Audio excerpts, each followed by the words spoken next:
Հետևիր սրտիդ ձայնին, այն քեզ ուզում է տանել անհայտ հեռուներ, վայելիր աշխարհի չքնաղ քաղաքներն ու արևոտ լողափերը նոր զգացողություններով, նոր համերով։ 2026-ը թող լինի հույսերի, մոտիվացիայի, նպատակների իրագործման տարի։ Եվ հիշեք, ամեն ինչ սկսվում է մեկ որոշումից։ Նոր տարին գալիս է նոր հնարավորություններով ու արկածներով։ Քո հաջորդ արկածը մեկ թռիչքի հեռավորության վրա է։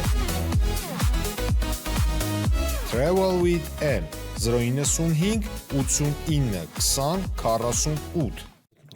Բարև ձեզ հարգելի հեռուստադիտողներ, մենք շարունակում ենք կարևորագույն թեմաների քննարկումները, այս բան ես զրուցում եմ Գրիգոր Բալասանյանն հետ, շնորհակալ պարոն Բալասանյան հրավերությունների համար, բավական հետաքրքիր իրադարձություններ տեղ ունեցել, ձեր վերլուծությունների կարիք կա այդ մասով, իհարկե ամենաշատ քննարկվելիք հարցը J.D. Vance-ի այցն էր Հայաստան, ԱՄՆ փոխնախագահի այց, որը իհարկե կարևոր է, որ Միացյալ Նահանգների փոխնախագահը գալիս է Հայաստան, բայց դա այդ այցը այնքան մանիպուլացվեց, այնքան կեղծ տեղեկություններ տարածվեցին եւ վերջում երբ որ գնահատում ես արդյունքները, որոնք անգամ կարող են լինել, ասում ես ավելի լավ չգար այդ մարդը թափես սրանց օրոք։ Ինչպես է գնահատում այցը ընդհանուր, հետո մասնավոր դրվագներով կխոսենք։ Բարև ձեզ, նախ շնորհակալություն հրավերի համար։ Եթե մենք զուտ ձևակերպենք այսպես, եթե ֆիքսենք, որ Հայաստանը ժամանել ԱՄՆ նախագահի տեղակալը, փոխնախագահ, ապա դա արդեն լավ է, բայց ես կարծում եմ Վենսին մինչև իր գալը, դուք ճիշտ ասեցիք, այնքան այսպես մամուլով պտտվեց եւ իրեն այսպես որակեցին կամ վերագրեցին փրկիչի ֆունկցիաներ, որ հեսա Վենսը եկավ գերիներին հետ կբերեն, չգիտեմ, Ադրբեջանին իր տեղը ցույց կտանք, Ադրբեջան այլևս չի համարձակվի մեր վրա հարձակվի, տնտեսական ներդրումներ, որ երբ որ իրականում մենք տեսանք թե օրակարգը ինչպիսին է, ժողովուրդը ոչ միայն հիասթափվեց եւ սկսեց հասկանալ, որ սա ավելի շատ հարցեր առաջացրեց Վենսի այցը Հայաստան, քան ըստ էության տվեց այդ հարցերի պատասխանները, որովհետեւ մինչեւ այդ այցը խոսվում էր բազմամիլիարդանոց ամերիկյան ներդրումների մասին, որ հեսա կգան Հայաստան կհոսեն տրիպով։ Պարզվեց Հայաստանին մի 26% ման են տվել, այն էլ հայտնի չի դա գումարային տեսքով ինչքան գումար է, եւ արդյոք դա չի գնա ուղղակի տված վարկի մարմանը եւ Հայաստանը ըստ էության ոչինչ չի ստանա այդտեղից։ Ատոմային էներգետիկայի հետ կապված, որ ամերիկան ներդրումներ է անելու այստեղ, որպեսզի մենք ունենանք սուվերեն ատոմակայան եւ կախված չլինենք ոչ մի տեղից, բայց պարզվում է, որ մենք պիտի վճարենք դրա համար, այն էլ մի 9 միլիարդ դոլար։ Երկրորդ էլ արդյունավետությունը դրա շատ մեծ կասկածի տակ։ Գերիների հետ կապված, ցեղասպանության հուշահամալիր այցի հետ կապված, այցը սկզբից մինչև վերջ ըստ էության սա չասեմ այլ կոպիտ բառերով, բայց համենայն դեպս սա այն այցը չէր, որ կարող էր հայոց ցեղասպանության հուշահամալիր այցելել ԱՄՆ փոխնախագահ, գրել ցեղասպանություն բառ, հետո ջնջել, հետո այրոպորտում օդանավակայանում ասել, որ դե ինձ խնդրել էին, այսինքն նման անլուրջ գնալ այդ վայրը, այո, ինձ ասել էին, որ դա հայերի համար շատ կարևոր է, ով ասել, դա դեռ մնում է պարզել, գնալ հասնել թանգարան, այդ հուշահամալիր չմտնել թանգարան, անձրևանոցի տակ սեղանը դրեցին, ինչ որ հյուրերի հուշամատյանում ստորագրեց գնաց, այսինքն այս այցը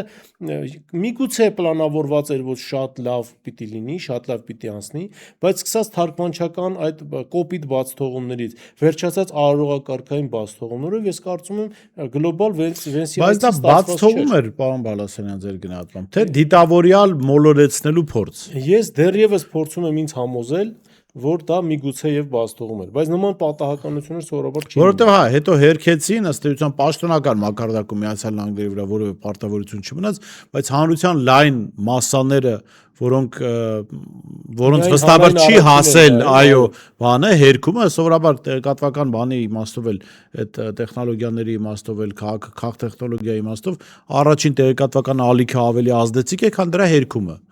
Այսինքն դա ավելի շատ հետո իշխանությունները ավելի շատ ջանք գործադրեցին, որ այդ fake ինֆորմացիան հասնի ժողովրդին, հերքումը այդքան չհասնի, հա, բայց որ 9 միլիարդ է ներդրվելու, եթե անգամ այդ ներդրման հարցը մի կողմ դնենք, ենթադրենք այս մարդիկ չեն խաբել են սկզբից ասել են, որ 9 միլիարդը մենք պետք է տանք, ոչ թե ամերիկացիները, որ պիտի բերեն ատոմակայան, որը փորձարկված չի անգամ Միացյալ Նահանգներում։ Ես որ մասնագետների հետ քննարկում եմ այդ հարցը, որոշակի ուսումնասիրություն էինք անում եւ մի պարզ բան կա, եթե անգամ դա փորձարկված ատոմակայան լիներ, ամերիկյան ատոմակայանը բերելու պարագայում այդ ատոմական տեխնոլոգիաները բերելը 1 կիլովատի համար մեզ վրա կարժենա 860 դրամից ավել։ Ռուսական տարբերակով ատոմակայանը բերելու պարագայում մեզ վրա կարժենա 174 դրամ, այսինքն մոտ 5 անգամ ու ավել տարբերություն կա այս առումով, հա, եւ մենք տեսնում ենք, որ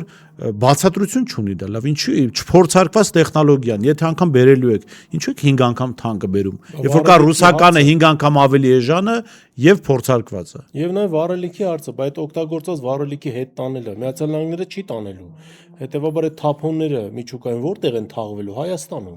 Այսինքն Հայաստանը դառնալու է նաև պոլիգոն այդ ամեն ինչը թաքցնելու համար նշանակում է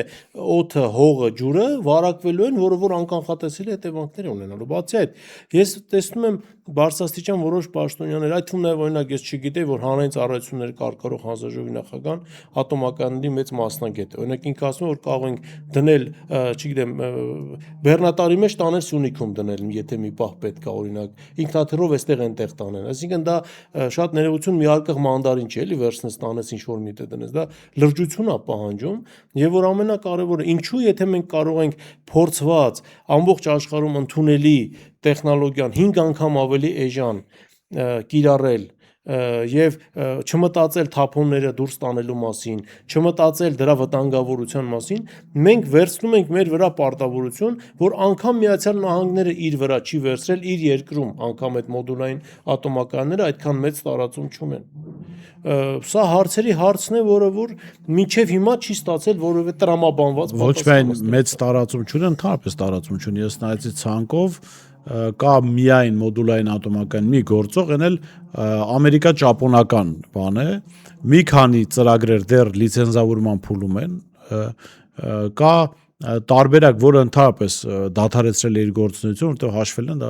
դա ծախսը այնքան մեծ է, որ ուղղակի հնարավոր չէ այդ էլեկտրաէներգիան արդարացի գնով վաճառել։ Լավ, այդ ինչու պատասխանը դուք ձեզ համար ունեք, ինչու են գնում։ Դե ի վերջո հասկանում եք, չէ, ինչքան էլ վատն են, չգիտեմ, դավադիր են, հակահայ, խելագար չեն, որ բան, որը կարելի է 1 ու 2 միլիարդով գնալ 5-6 միլիարդով առ։ Ես ունեմ ներքին համոզմունք, որ մեր ժողովուրդը այդ մոդուլային ատոմականը առհասարակ չի տեսնելու։ Դա փաստաթղթերով կձևակերպվի, վարկը կձևակերպվի, կստեղծվի աշխատանքային խումբ, որը կստանա շատ մեծ հոնորարներ այդ մասնագետները, կգան այստեղ ուսումնասիրություններ կկատարեն, կառավարության որոշում միգուցե տարածք կհատկացվի, բայց մոդուլային ատոմական այստեղ չի կառուցվելու, քանզի Միացյալ Նահանգները ցույց տվեց եւ Վենսը իր այցով ցույց տվեց, որ Ադրբեջանն ու Թուրքիան իրենց համար ունեն շատ ավելի մեծ նշանակություն, քան փոքր Հայաստանը։ Հետևաբար Վենսը եւ Թրամփը չեն կարող մերժել, ինչպես իրենք են ասում, Իսրայելի լավագույն դաշնակիցներից մեկին եւ Հայաստանում նոր ատոմակայան կառուցել։ Այստեղ խնդիրը Հայաստանին թողնել առանց ատոմակայան, այսինքն կընդունվի որոշում, կփակվի մեծամորի ատոմակայանը, Ռոսատոմի հետ համագործակցությունը ամբողջությամբ կդադարեցվի, Հայաստանը կնստեցվի թուրք-ադրբեջանական էներգետիկ համակարգի ասեղի վրա, այն հույսով, որ լավ կլինի, որ մենք մի օր կունենանք մեր ատոմականը չի կառուցվելու։ Այնպես ինչպես Ուկրաինան չտեսավ 350 միլիարդ դոլարը, որը դուրս գրվեց Ամերիկայից Ուկրաինայի համար եւ Զելենսկին, այո, Զելենսկին սխալներ անում է, Զելենսկին անփորձ է, էսեն է, բայց Զելենսկին խելագար չի։ Զելենսկին, որ ասում է ես 350 միլիարդ դոլարը չեմ տեսել, Զելենսկու ասացի մեջ կա տրամաբանություն։ Ես այդ նույն կոնտեքստով հիշում եք հյուսիս-հարավի համար ինչպիսի գումարներ էին հատկացում։ Ես մի անգամ եմ մասնակցել ազգային ժողովում լսումներին, մոտ 70 միլիոն դոլար տրվել է Եվրոպական բանկի մասնագետների խորհրդատվության համար։ Խորհրդատվության համար ես այնտեղ անգամ հարց բարձրացի, ասի այդպես խորհուրդ տալու տեղ չկա, գանք մենք է խորհուրդ տանք, մի 2 կոպեկ էլ մենք աշխատենք, էլի այսպես։ Հիմա եթե այդ, այսինքն այդ տրամաբանությամբ գնալու պարագայում մենք այդ Վենսը պատահական չի ասում, միած 5 միլիարդ, հետո մի հատ էլ 4 միլիարդ։ Այսինքն նախ այդ 4 միլիարդը չի գալու, դա արդեն կպտտվի ամերիկյան բանկերում կմնա այնտեղ, 5 միլիարդը մեր վրա դուրս կգրվի խորհրդատվական ծախսեր, 5 միլիարդը տեխնոլոգիաներն են։ Տեխնոլոգիաներ եւ այլն, որը թույլ կտան որ գնենք, որը չի գալու, ես վստահ եմ։ Խնդիրը Հայաստանը թողնել առանց ատոմակայան, խնդիրը հանկարծ չնեղացնել Թուրքիային եւ Ադրբեջանին եւ Հայաստանին գցել դրա համար պատական չի ասվում։ Հայաստանը կարող է միանալ թուրք-ադրբեջանական էներգետիկ համակարգին։ Ինչու Հայաստանի Եվրոպան պատրաստակամություն է հայտնել 500 միլիոն եվրո վարկ տալ դրա համար։ Ես հիշում եմ, որ Եվրոպան 2017 թվականի այսպես համընդգրկուն եւ համապարփակ պայմանագրով Եվրոմիությունը 200 միլիոն էր տալիս ատոմակայանը փակելու համար։ Այնտեղ սևը սպիտակի վրա էլ գրված է, այնպես չի որ այդպես մենք Ստացան այդ 200։ Իհարկե ոչ։ Միգուցե ստացել են, չգիտեմ, բայց Հայաստանի բյուջե դա մտել է, թե ոչ դա կիմանան մեն պատկան մարմինները։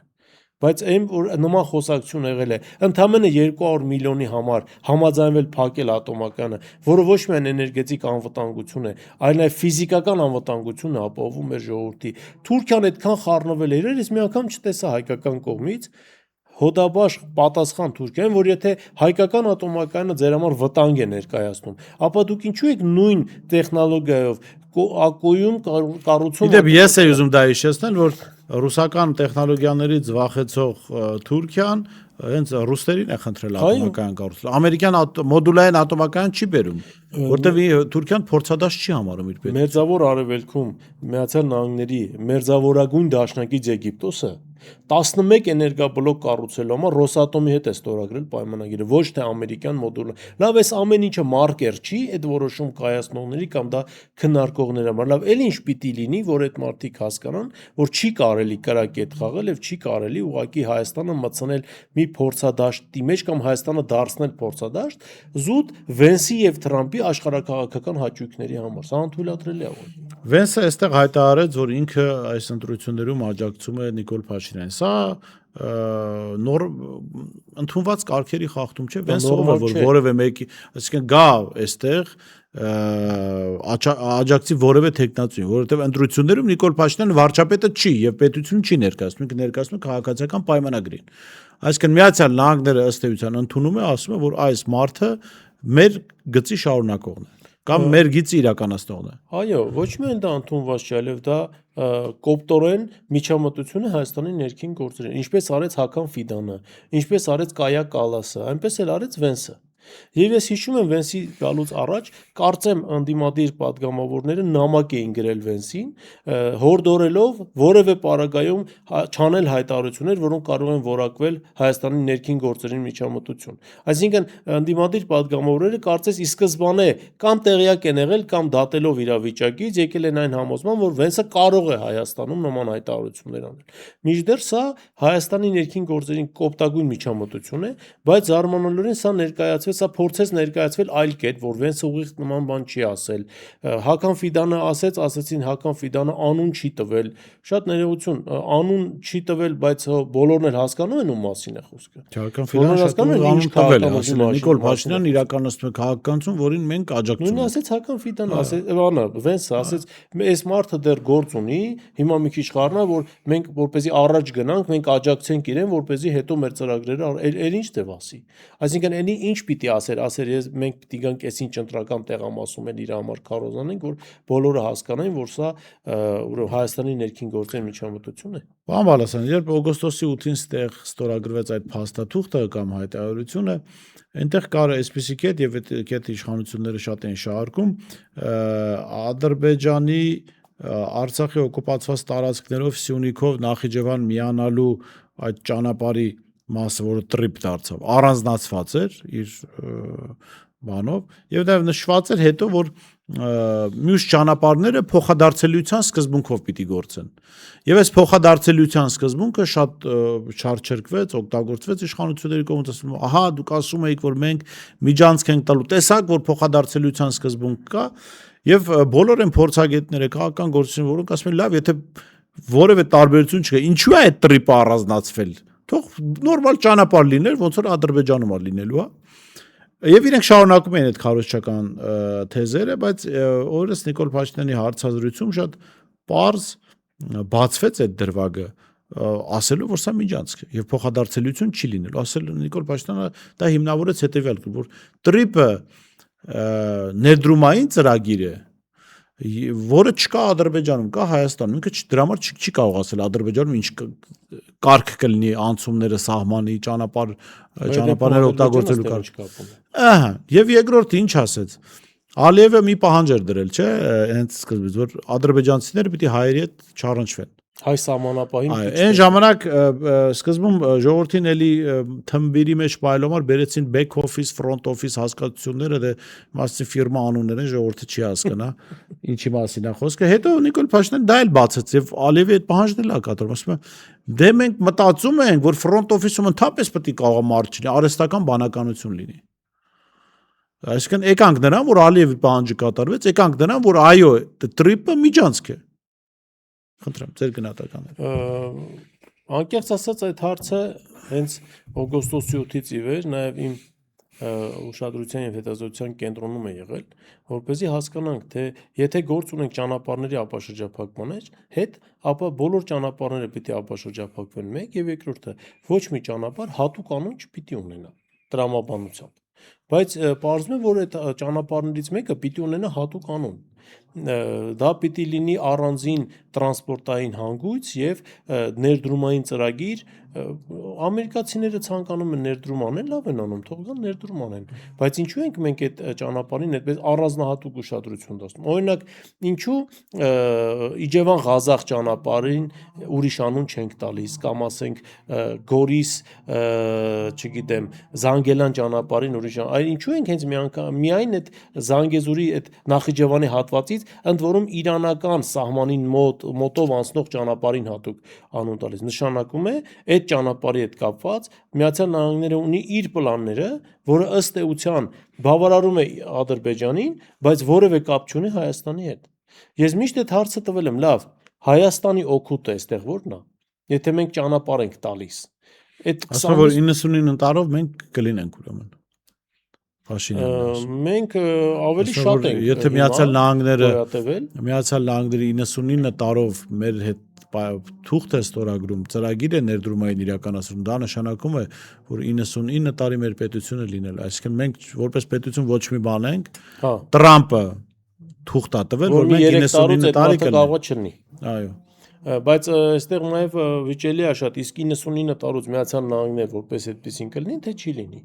Ով կարող է երաշխավորել 99 տարուց ինչ կարող է լինել առհասարակ երկրագնդի վրա եւ երկիր մոլորակի վրա։ Դուք նաև ճիշտ նշեցիք այդ արհեստական բանականության հարցը։ Իսկ արհեստական բանականության ծրագրային ապահովումը ով է իրականացնելու? Ամերիկացիները։ Իսկ ներկայիս իրավիճակում այս տեխնիկայի դարաշրջանում շատ բարդ գործընթաց է ծրագրային այնպիսի դրույթներ մտցնել այդ արհեստական բանականության մեջ կամ այնպիսի խնդիրներ առաջարկել նրան, որ օրինակ X բեռները չստուգվի, X բեռները ստուգվի կամ X բեռների հետ կապված ասեն նորմալ է, կանաչ գոտի տան, բայց պարզվի որ այդ կոնտեյներների մեջ աղբեկիչներ են թաքնված, ովքեր անցնում են Իրանի սահմանին մի տեղ իջնելու եւ Իրան անցնելու համար, օրինակ։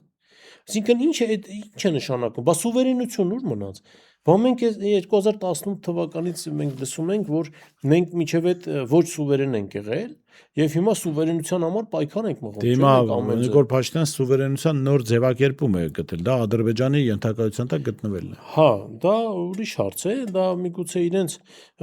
քաղաքական թիմի պատկերացումն է այդպես, բայց եթե ավելի լուրջ խոսենք, սա Հայաստանի Հանրապետությունն է, Հայաստանի Հանրապետության տարածքն է, որը որբի գլուխ չի, ինչ որ բիզնեսմենի հանձնելու համար։ Հետևաբար սա ոչ մի պարագայում չի կարող մեզ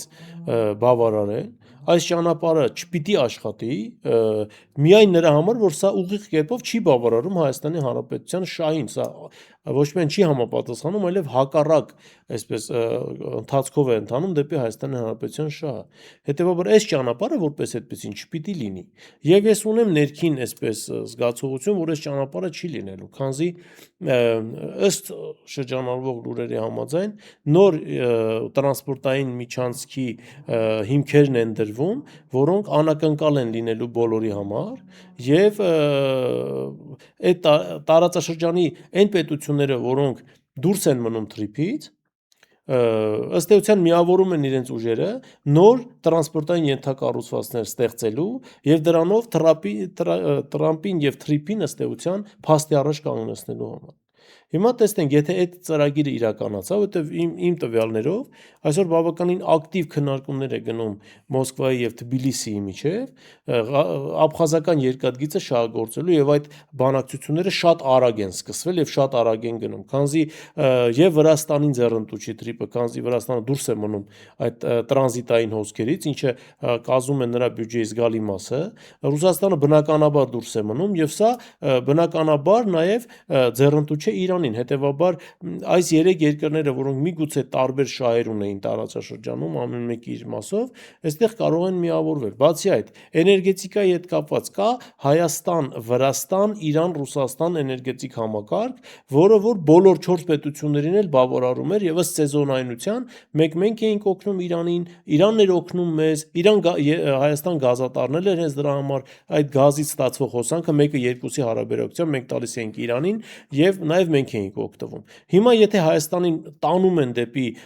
Ադրբեջան-Թուրքիա էներգետիկ համակարգ, բնականաբար Իրանը կտրվում է դեպի Ռուսաստան էներգետիկ համակարգ ունենալու հնարավորությունից եւ այն 400 մեգավատանոց այդ գծերը բարձրավոլտ որ պիտի կառուցվեն, որի մասին Փեզեշքյանն եկավ այստեղ եւ այսպես շատ բարձր սկսեցին խոսել դրա մասին, վստահ եմ դրանք չի կառուցվելու։ Եթե Հայաստանին տարան մցրեցին Ադրբեջան-Թուրքիա էներգետիկ համակարգ։ Իդեպ չի կառուցվում հենց այսօրվա քննարկում այդ մասնագետի հետ նաև այդ բացահայտում արեց, որ ժամանակին այդ ծրագրի համար 5 միլիարդից ավել դրամ բյուջեի գումար է թողվել եւ դա ուղղակի չի ծախսվում այդ գումարը։ Ես ավելին ասեմ, բարձրավոլտը կառուցվի 2017 թվականից սկսված Մեղրու ազատ տնտեսական գոտու շինարարությունը, որ 2018 թվականին շատ հանկարծակի դադարեցվեց, այն հիմնավորման, որ գիտեք, այնտեղ հողերի հետ կապված հարցեր կան, չնայած ազգային ժողովում քննարկման ժամանակ Մեղրու համայնքապետը ասում էր, որ մենք կարող ենք մեր պահուստային ֆոնդից տրամադրել հողատարածքներ,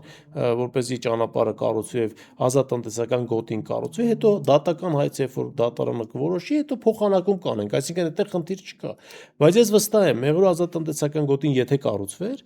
մենք Սյունիքում այսօր չենք ունենա ադրբեջանական ներկայացվածություն, եւ Սյունիքը կգտնվեր Իրանի եւ Չինաստանի անմիջական հոգացության եւ հսկողության տակ։ Եվ անվտանգային առումով մենք այդտեղ խնդիր չենք ունենա։ Մեղրու ազատ տնտեսական գոտին այդ չիրականացված ծրագրերի մեջ է մտնում, որ հատուկ չի արվել, ես վստահ եմ, որպեսզի Սյունիքի հետ կապված իրենց հաշիվները հետո կարողանան իրենք ներկայացնել։ Բոլթոնի այցով սկսվեց ըստ էության Սյունիքի վաճառքի հանելը եւ Սյունիքի հայկականությունը եւ սուբյեկտանությունը կասկածի տակ դնելը։ Բոլթոնն եկավ, Հայաստանի վարչապետն ասեց, ինչ որ մի օր տեսականորեն հայ-իրանական սահմանը կարող է փակվել, ոչ ոք դրա վրա ուշադրություն չդարձրեց։ Հետո խորհրդարանում падգամավորներից մեկը Իրանը որակեց իբրև ավտորիտար պետություն, ոչ մեկ դրա վրա ուշադրություն չդարձրեց, բայց սա հող էր նախապատրաստվում այս ծրագրի իրականացման համար, ես վստահ եմ։ Ինչևէ, առաջիկայում ընտրություններ են, ինչ կանխատեսումներ ու ելույթներ ունեք։ Ես տեսնում եմ, որ այսպես ընդդիմադիր դաշինքներ են ձևավորվում եւ ես շատ այսպես ուրախ եմ, որ ընդդիմադիր հայացքներ ունեցող կուսակցությունները միգուցե փորձում են գտնել հնարավորություն միավորվելու, շատ լավ հասկանալով, որ առանձին հնարավոր չի այս վիճակում, այս պայմաններում ընտրություններում հաղթել կամ առնվազն գոնե մտնել խորհրդարան։ Եթե այս process-ը շարունակվի եւ ես նաեւ կարծում եմ ճիշտ, որ մի դաշինք չի ձևավորվում մեծ, այլ մի քանի դաշինքներ են ձևավորվում, ովքեր տարբեր այսպես տրամաչափով եւ իրենց հնարավորություններով կմասնակցեն։ Իսկ ինչպիսի արդյունքներ կլինեն, մի փոքր դժվար է ասել, բայց մի բան շատ կարեւոր է։ Մենք պիտի խնդրենք, հորդորենք մեր ժողովրդին անպայման գնալ ընտրական տեղամասեր եւ մասնակցել։ Եթե 60%-ից ավել մասնակցություն մենք կարողանում ենք ապահովել ժողովրդի, ապա հնարավորությունները կազմելու 50+1 եւ կրկին մեծամասնություն կազմելու, խոսքը վերաբերում է իշխող